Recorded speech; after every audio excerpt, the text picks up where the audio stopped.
سورہ حج آیت نمبر 11۔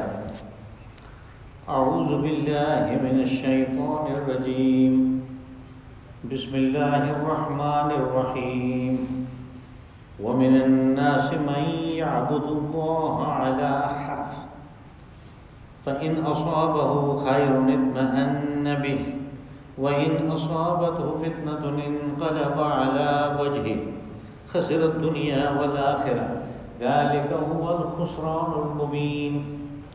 يدعو من دون الله ما لا يضره وما لا ينفعه ذلك هو الضلال البعيد۔ يدعو لمن ضره أقرب من نفعه لبئس المولى ولبئس العشير۔ إن الله يدخل الذين آمنوا وعملوا الصالحات جنات تجري من تحتها الأنهار إن الله يفعل ما يريد۔ من كان يظن أن لن ينصره الله في الدنيا والآخرة فليمدد بسبب إلى السماء ثم ليقطع فلينظر هل يذهبن كيده ما يغيظ وكذلك أنزلناه آيات بينات وأن الله يهدي من يريد۔ صدق الله العظيم۔ وَمِنَ النَّاسِ مَن يَعْبُدُ اللَّهَ عَلَى حَرْفٍ، اور لوگوں میں سے کچھ ایسے بھی ہیں کہ جو اللہ کی عبادت کرتے ہیں کنارے پہ کھڑے ہو کے۔ فَإِنْ أَصَابَهُ خَيْرٌ اطْمَأَنَّ بِهِ، اگر تو معاملہ ٹھیک ٹھاک چل رہا ہو تو ٹھیک ہے، ان کو اطمینان قلب بھی حاصل ہوتا ہے۔ وَإِنْ أَصَابَتْهُ فِتْنَةٌ انقلب عَلَى وَجْهِهِ، اور اگر کوئی آزمائش آ جائے اس میدان میں تو پھر وہ الٹے گھوم جاتے ہیں۔ خسر الدنیا والآخرہ، انہوں نے اپنی دنیا اور آخرت دونوں کا نقصان کیا۔ ذالک هو الخسران المبین، اور یہی بالکل واضح قسم کا خسران ہے، نقصان ہے۔ یدعو من دون اللہ ما لا یضرہ وما لا ینفعہ،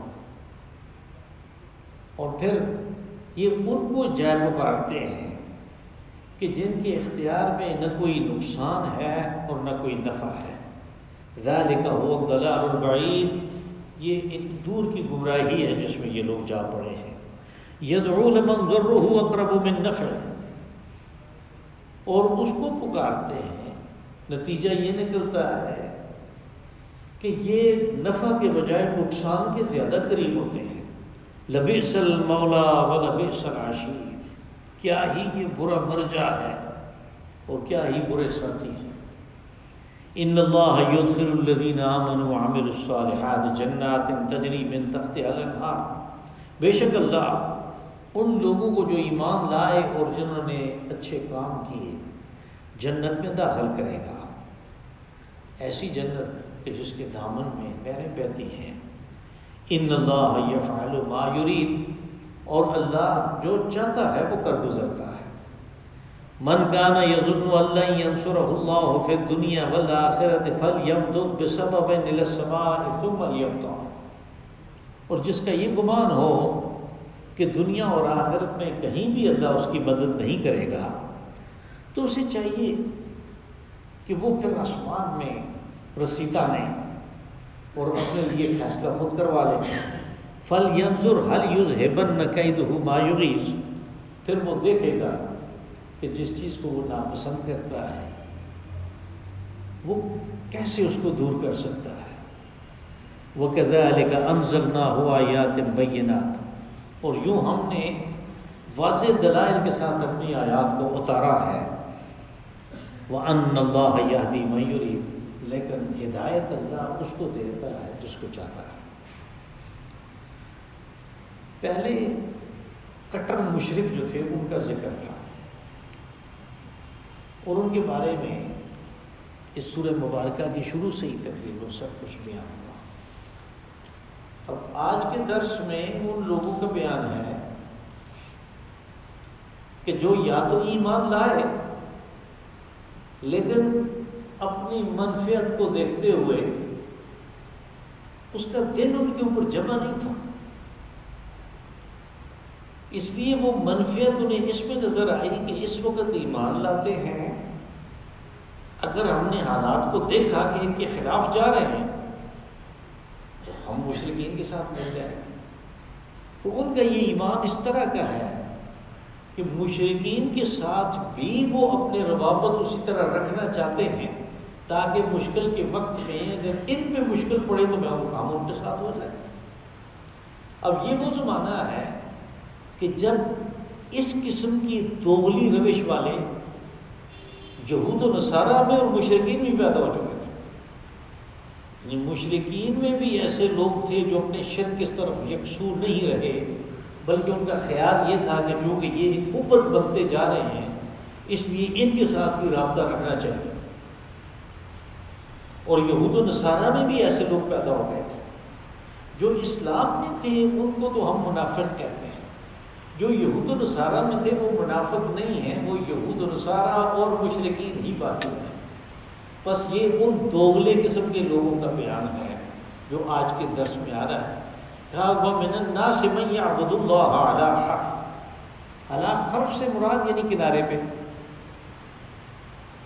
وہ اگر اسلام جیسے ہم اکثر و بیشتر پڑھتے سنتے ہیں اسلام کے دائرے سے نکل گیا، اگر یہ کوئی دائرہ ہے جس کے اندر مسلمان ہوتے ہیں تو وہ کنارے پہ کھڑے ہیں۔ ایسے مسلمان ہیں کہ کنارے پہ کھڑے ہیں، مرضی ادھر جمپ لگائیں مرضی ادھر لگا دیں، اور وہ دیکھتے ہیں کہ کون سا فریق غالب آئے گا، اور جو کمزور ہو، جو شکست کھا جائے، جس کو دوسرے ختم کرنے پہ تل جائیں، اس سے ہم اپنا رابطہ ختم کر کے دوسروں کے ساتھ پہلے سے موجود ہے رابطہ، بس وہ ہمیں نقصان نہیں دیں گے۔ یعنی یہ اس کے بالکل برخلاف ہے جو اللہ نے حکم دیا سورہ بقرہ میں ہے، یا ایھا الذین آمنوا ادخلوا فی السلم کافہ، کہ ایمان والوں جب اسلام قبول کر رہے ہو تو پھر ہمہ جہت تم اس کو ہمہ گیریت کے ساتھ قبول کرو، اس کے عقائد کے اعتبار سے، اس کے اخلاق کے اعتبار سے، اس کے اعمال کے اعتبار سے، عبادات کے اعتبار سے، اس کی سیاست میں، اس کے معیشت میں، تمام شعبوں میں اس کو قبول کرو۔ ادخلوا فی السلم کافہ،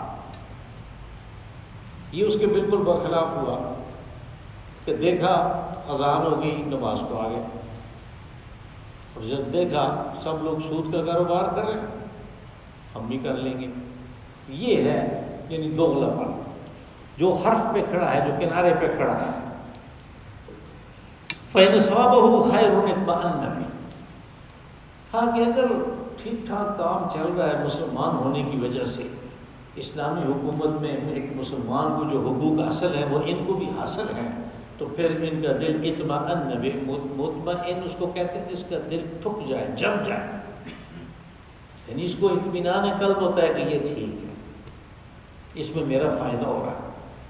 وَإِنْ أَصَابَتْهُ فِتْنَةٌ انقلب عَلَىٰ وَجْهِهِ، یہاں پہ فتنہ سے مراد آزمائش ہے، اور اسلام میں تو جیسے اللہ کا قانون ہے، اس اللہ پاک نے اس قانون کی ہر جگہ وضاحت کی ہے، اور جب لوگوں نے دیکھا کہ یہ تو ہماری آزمائشیں تو بہت سخت ہو رہی ہیں، تو ان کو بتایا گیا کہ دیکھو پہلے بھی یہ قانون جاری و ساری تھا، اور پہلے آنے والے رسولوں کے اوپر اس قسم کے مواقع بھی آئے کہ ان کے ساتھی کہنے لگے بتا نصر اللہ،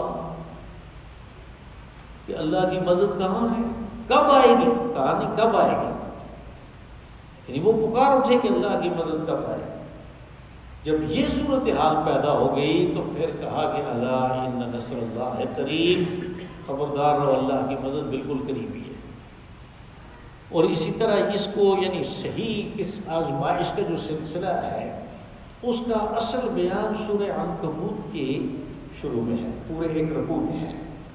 جب ہم وہاں پہ پہنچیں گے تو پھر ہم دیکھیں گے کہ یہ کیوں یہ نظام اللہ نے رکھا ہے۔ سادے لفظوں میں اس وقت میں اشارہ کر دیتا ہوں کہ اللہ کو سب کا پتہ ہے، لیکن اس کتاب کے اوپر درج کرنے کے لیے اس کا جو رد عمل ہے وہ چاہیے ہوتا ہے، پس اللہ نے آزمائش کا میدان رکھا ہے۔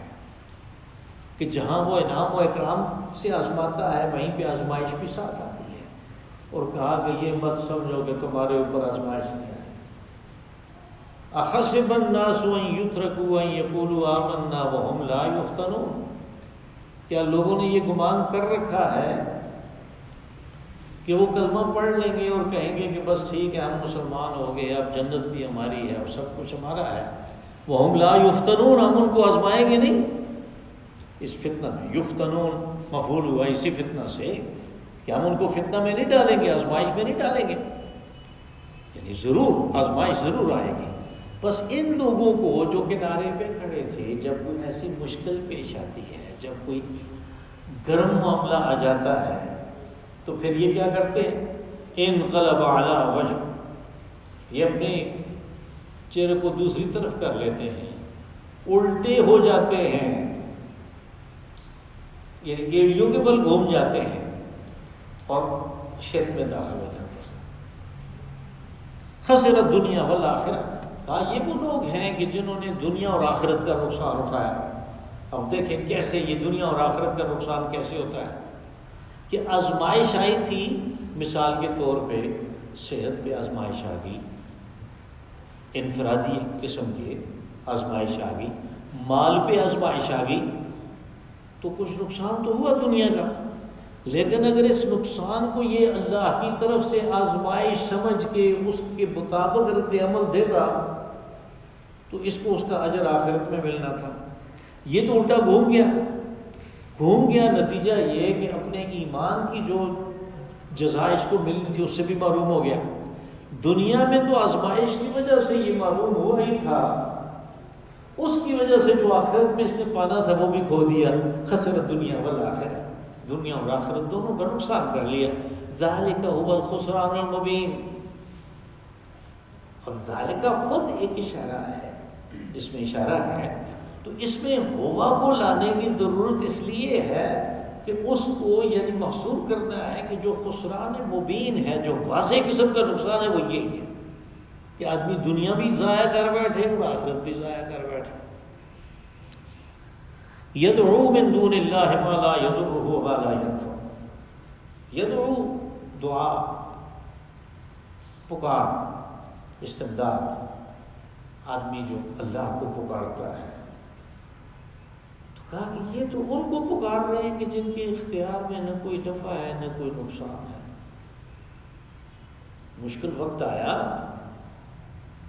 تو پھر انہوں نے کہا کہ ہمارے باپ دادا پہ مشکل وقت آتا تھا تو وہ ان کے پاس جایا کرتے تھے، ان بتوں کے پاس جایا کرتے تھے۔ جیسے ہم واقعات میں سنتے ہیں کہ ایک دفعہ قریش کے اوپر کاروبار میں کچھ نقصان کی وجہ سے جب ان کے حالات درست نہیں تھے، ٹھیک نہیں تھے، تو وہ جو انہوں نے بیت اللہ کے اندر ایک بارش کا بت رکھا تھا، اس کے نام کا جو وہ ہر سال دیگے شیگے چڑھاتے تھے، جو کرتے تھے، وہ نہیں کر سکے، بارش نہیں ہوئی۔ یہ آزمائش، بارش نہیں ہوئی، پھر انہوں نے چندہ کر کے کچھ کیا تو بارش ہو گئی۔ اب یہ کہ جب جم جانا ایمان کے اوپر، ٹھک جانا، دل کا مطمئن ہو جانا، یہ ہے کہ کچھ بھی ہوتا رہے اس نے اپنے آپ کو اللہ کے حوالے کیا ہوا ہے، اللہ کی تحویل میں اپنے آپ کو دے دیا ہوا ہے۔ بس وہ اس کے پاس جاتا ہی نہیں جس کے پاس نفع اور نقصان کا کوئی اختیار نہیں ہے۔ اس کو یہ یاد رکھنا چاہیے کہ اللہ نے جو اپنے اسماء صفات بیان کیے ہیں ان میں النافع جل جلالہ، نفع دینے والا، الضار جل جلالہ، نقصان پہنچانے والا۔ اگر ظاہر میں کوئی سبب نظر آتا بھی ہے تو اس سبب کے پیچھے جانے کی ضرورت نہیں ہے، اس سبب کے پیچھے جو مسبب الاسباب ہے اس کے ساتھ رابطہ کرنے کی ضرورت ہے۔ تو یہاں پہ ان لوگوں کا تذکرہ ہوا کہ یدعو من دون اللہ ما لا یضرہ ما لا ینفع ذلک هو الضلال البعید، جس طرح پچھلی آیت میں آیا تھا ذلک هو الخسران المبین۔ تو میں نے گزارش کی کہ اصل خسران یہ ہے، اس کے لیے اس میں ہوا اضافی بھی آیا، یہاں پہ تاکید کے لیے پھر وہ آیا کہ گمراہی تو بہت سی قسم کی ہوتی ہے. راہ یعنی ایک ہے، گمراہ یہ رستہ گم ہو گیا تو یہ دوسرے رستے پہ پڑ گیا، لیکن جب اس کو احساس ہوا تو واپس آ گیا، سیدھے راستے پہ آ گیا. لیکن اگر اس دوسرے راستے پہ بہت دور نکل گیا تو زندگی تو اتنی ہے ہی نہیں کہ اس میں واپس آنے کا اس کو موقع ملے گا. کہا اصل گمراہی یہ ہے، یہ دور کی گمراہی. بعید آپ کو پتہ ہے دور کو کہتے ہیں. تو جب بہت دور نکل گیا تو واپس کیسے آئے گا؟ اتنی تو زندگی نہیں ہے. واپسی کا سفر شروع کرے گا تو اس کا تو حساب کتاب ختم ہو جائے گا. اس کو کہا کہ اصل گمراہی یہ ہے کہ آدمی مشکل وقت میں اللہ کو چھوڑ کے، جو اصل پناہ گاہ ہے، جو اصل مرجع ہے، جو اصل مولا ہے، اس کو چھوڑ کے ان کے پیچھے پڑ جائے کہ جن کے اختیار میں کچھ ہے نہیں ہے. یدعو لمن ضرہ اقرب من نفع. اب تھوڑا سا مشکل مضمون بھی ہو جائے کہ یہ جو یدعو ہے دوبارہ، یہ اس کا اعادہ ہے، لیکن اس کا مفعول وہی ہے پیچھے. اس یدعو کے بعد آگے جو آ رہا ہے اسی مفعول کی تشریح ہے، وہ اس کا مفعول نہیں ہے. تو یہاں پہ یہ اس کی تشریح کی جا رہی ہے، یدعو لمن ضرہ اقرب من نفع، کہ وہ تو تھا کہ ان کے اختیار میں کچھ بھی نہیں ہے، لیکن جب ان کے پاس گیا جن کے اختیار میں نفع نقصان نہیں ہے تو پھر اس نے اپنے آپ کو نقصان کے قریب کر لیا نفع کی نسبت. گیا تو نفع کی طرف تھا، لیکن اپنے آپ کو وہ نقصان میں کے زیادہ قریب کر لیا. وہ نقصان یہ ہے کہ اس نے تو کچھ اس کا کر ہی نہیں سکنا، اور اللہ سے بھی اس نے اپنے تعلق کو توڑ لیا. لبئس المولا ولبئس العشیر. مولا سے مراد وہ مرجع ہے یعنی جس کی طرف اس نے رجوع کیا، اور عشیر سے مراد وہ ساتھی ہیں جو سارے یہ کام کر رہے تھے تو ان کو دیکھ کے اس نے کہا کہ یہ درست کام ہے. مشرکین سارے کے سارے جو کام کر رہے تھے ان کو دیکھ کے اس نے کہا کہ یہ درست کام ہے، یہ ہمارے باپ دادا بھی کرتے آئے، یہ بھی کریں. یہ عشیر ہے. قرآن پاک میں یہ لفظ ساتھیوں کے لیے، جو قریب کے لوگ ہوتے ہیں ان کے لیے استعمال ہوا. سورہ شعراء میں نبی صلی اللہ علیہ وسلم کو حکم ہوا وَأَنذِرْ عَشِيرَتَكَ الْأَقْرَبِينَ، یعنی آپ کے جو رشتہ دار ہیں، جو بنو ہاشم ہیں، قریش میں پھر ہو جائیں گے بنو ہاشم، اور بنو ہاشم میں وہ خاص جو بالکل اپنا قریبی دائرہ ہے، ان لوگوں کو سب سے پہلے انذار کریں. دعوت کی ابتدا ہو رہی ہے تو وہاں پہ یہ لفظ عشیر استعمال ہوا. اسی طرح اور جگہوں پہ بھی استعمال ہوا. تو ہم اس کا ترجمہ ساتھی کرتے ہیں کہ جو کچھ وہ کر رہے ہیں باقی لوگ ان کے ساتھ یہ بھی مل گیا اور اس نے کہا کہ میں بھی یہی کرتا ہوں. تو وہ عشیر ہیں کہ لبئس المولا، کہ جس کی طرف گئے، جس کی طرف لپکے، جس کے اوپر ریجے، وہ بھی بہت ہی برا ہے. اور یہ جو ساتھی تھے جن کو دیکھ کے اس نے یہ کام شروع کیا، یہ بھی برے تھے. بیس برے کو کہتے ہیں.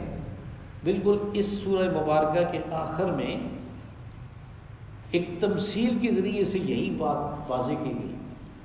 وہاں پہ اس کی اصل تشریح ہوگی. کہا کہ یا ایھا الناس ضرب مثل فاستمعوا له، لوگوں تمہیں ایک مثال سے سمجھاتے ہیں، غور سے سنو. فاستمعوا له، غور سے سنو. ان الذين تدعون من دون الله لن يخلقوا ذبابا ولو اجتمعوا له. کہا جو لوگوں کو، جن چیزوں کو، جن ہستیوں کو تم پکارتے ہو، جن کی عبادت کرتے ہو اللہ کو چھوڑ کے، ایک مکھی بھی نہیں بنا سکتے. وَإِن يَسْلُبْهُمُ الذُّبَابُ شَيْئًا لَا يَسْتَنقِذُوهُ مِنْهُ، اور اگر وہ مکھی کچھ ان سے لے جائے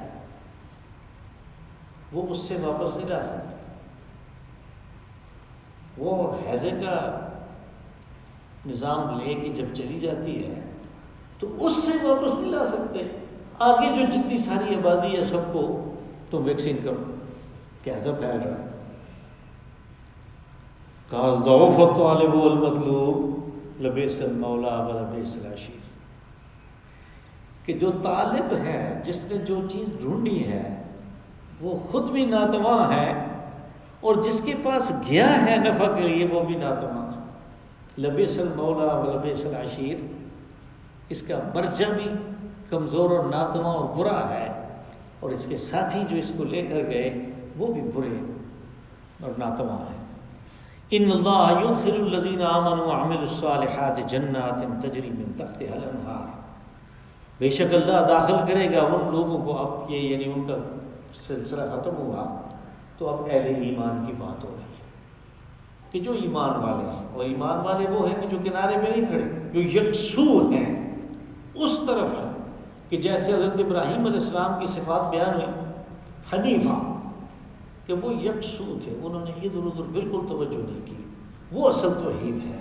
کہا ایسے لوگ جو ہیں ان کو اللہ داخل کرے گا ان جنات میں، ان باغات میں کہ جن کے دامن میں نہریں بہتی ہیں۔ ان اللہ یفعل ما یرید، یہ مت سمجھو کہ یہ بڑا مشکل ہے، اتنے زیادہ لوگ ہیں تو اتنی جنتیں وہ کہاں سے لائے گا۔ کہا کہ اللہ ہر وہ کام کر گزرتا ہے جس کا وہ ارادہ کرتا ہے۔ یفعل ما یرید۔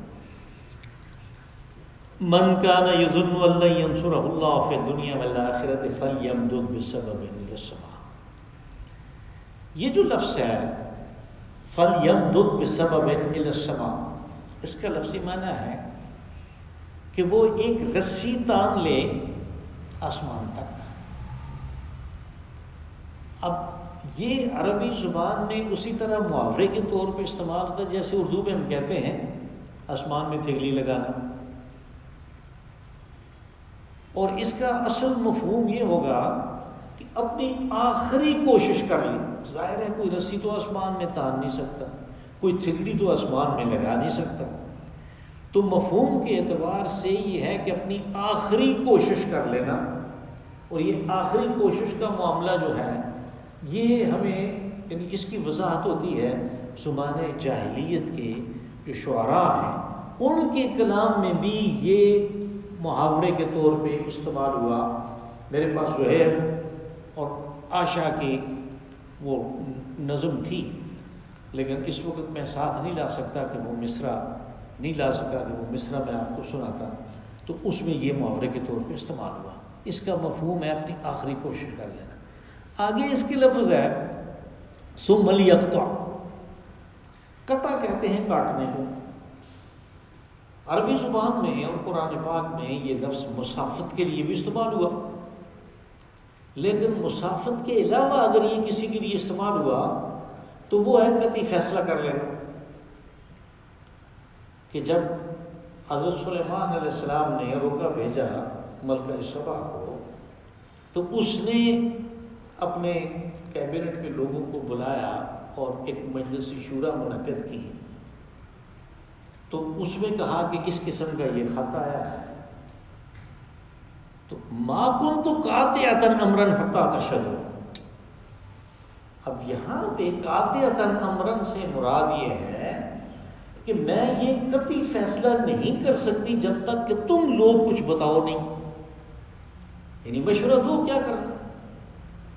یہاں پہ یہ جو ثم لیقطع ہے یہ اس قطعی فیصلے کے لیے استعمال ہوا کہ جس کا یہ گمان ہے، آیت کے شروع میں یہ ترجمہ ہوگا کہ جس کا یہ گمان ہے کہ دنیا اور آخرت میں اللہ تو میری کوئی مدد نہیں کرے گا، اب وہ بے بس ہو گیا، تو کہا کہ وہ اپنی آخری کوشش کر کے دیکھ لے، آسمان میں رسی تانے، اس کے اوپر چڑھ جائے۔ سورہ انعام میں بھی یہ استعمال ہوا۔ تو وہاں پہ ثم لیقطع، پھر اپنے لیے فیصلہ کروا لے، اگر اس کی ہمت ہے تو یوں کر لے، اپنے لیے فیصلہ کروا لے۔ فَلْيَنْظُرْ هَلْ يُذْهِبَنَّ كَيْدُهُ مَا يَغِيظُ، یہ کام کر چکنے کے بعد، اپنی ساری توانائیاں خرچ کرنے کے بعد وہ دیکھ لے کہ جس چیز کو وہ ناپسند کرتا ہے، یغیظ،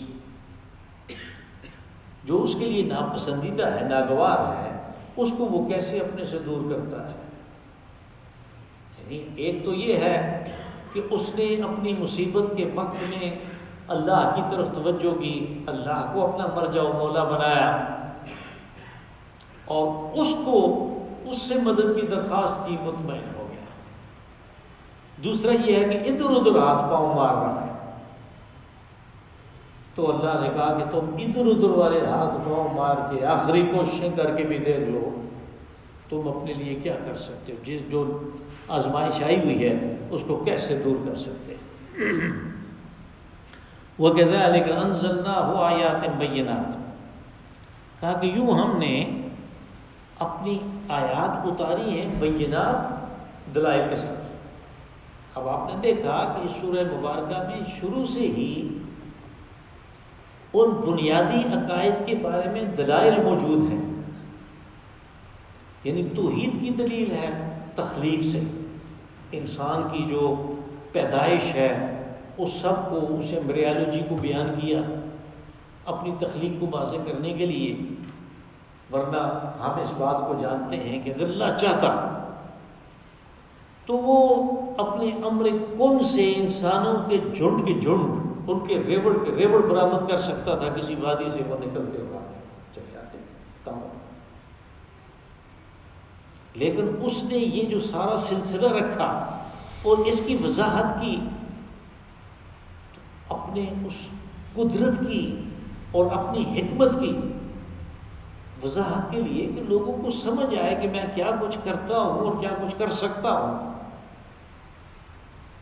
وہ ساری تخلیق کے مراحل بیان کرنے کے بعد جو مشرک ہیں ان کی جو کمزوریاں ہیں ان کو واضح کیا، پھر ایمان والوں کے بارے میں کہا، اور پھر وہ لوگ جو اللہ کو چھوڑ کے اپنے کسی مسئلے میں، اپنی کسی مشکل میں پڑتے ہیں، ان کو کہا کہ اپنی آخری کوشش کر کے دیکھ لو کیا تم یہ کر سکتے ہو۔ اور پھر آخر میں اس کا نتیجہ نکلا کہ یہ آیات یعنی یہ قرآن پاک ہم نے واضح دلائل کے ساتھ اتارا ہے، اور ان اللہ یہدی من یرید، اس میں اس سنت اللہ کی وضاحت ہے کہ جو ہدایت اور گمراہی کے بارے میں اللہ نے رکھی ہے، اس میں یہ چیز ہے کہ جس کے اندر آرزو ہے، جس کے اندر تڑپ ہے، جس کے اندر یہ خواہش موجود ہے کہ مجھے سیدھا راستہ ملے، اس کے لیے اللہ دروازے کھول دیتا ہے اور آسانیاں کرتا ہے، وہ سیدھا راستہ یعنی ہدایت اس کو مل جاتی ہے۔ جس کے اندر آرزو نہیں ہے اور جس کے اندر تڑپ نہیں ہے، جو یہ چاہتا ہی نہیں، وہ کہتا ہے جیسے لوگ چل رہے ہیں بس ایسے ٹھیک ہے، تو اس کو ہدایت نہیں مل سکتی۔ وہ جو پہلا ہے اس کے اندر یہ خواہش اور یہ تڑپ اور یہ آرزو پیدا ہوگی جب وہ اس بات کو سمجھے گا کہ یہ عقل مجھے اللہ نے استعمال کے لیے دی ہے، اور اپنی عقل و بصیرت کو استعمال کر کے وہ اس طرف جائے گا، سنی سنائی سے نہیں۔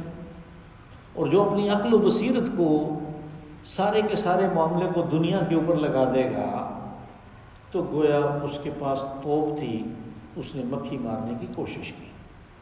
اللہم صلی وسلم وبارک وانعم علی عبدک ورسولک ونبیک محمد صاحب المقام